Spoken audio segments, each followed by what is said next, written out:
Hi, I'm Derek B., editor of the Peru Tribune. Back with you today for another edition of Tomorrow's News, our daily video series where I tell you a little bit about what to expect in the next day's newspaper. We were off yesterday due to some technical difficulties. Back with you in standard definition today, also due to those difficulties. But I'm here, and hopefully you'll be able to get some information that'll perk up your interest, and you'll decide that you want to pick up a print version of the Peru Tribune tomorrow morning or look online tonight at perutribune.com.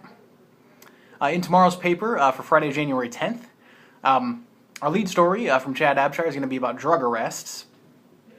He's been tracking those for months now, and for the most part it's been a pretty similar story. They fluctuate a little bit, but local officials say it's just related to investigation lengths.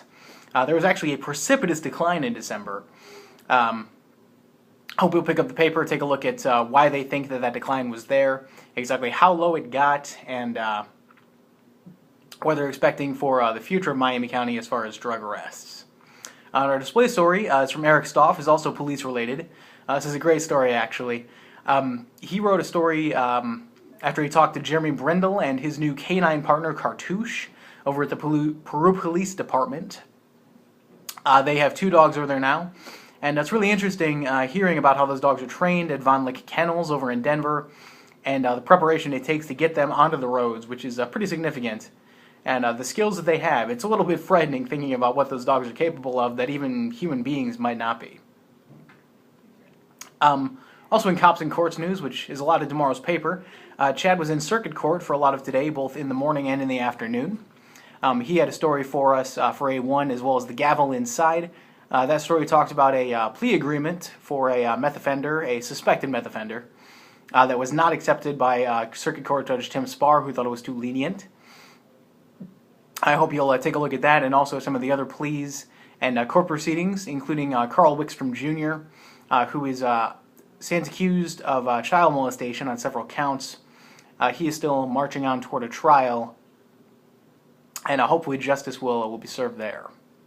Finally on A1, Eric went over to the Miami County Courthouse today and got the chance to talk to CASA Director Kurt Kiefer about some of his history, what CASA does, and what they are able to contribute to the county's youth.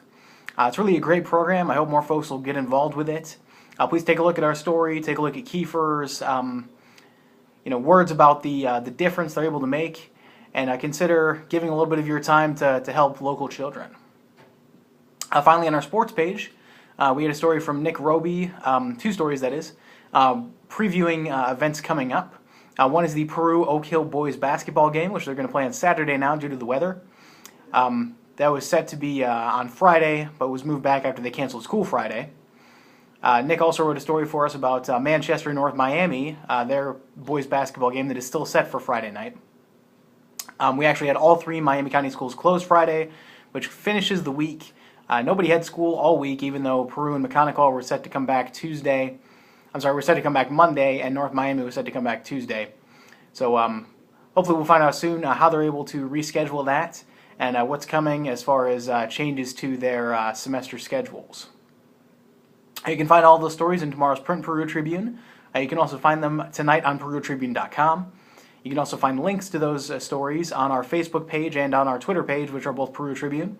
And you can find me and all of our reporters on Twitter as well. Until tomorrow, that's tomorrow's news. I'm Derek B. Have a great Friday.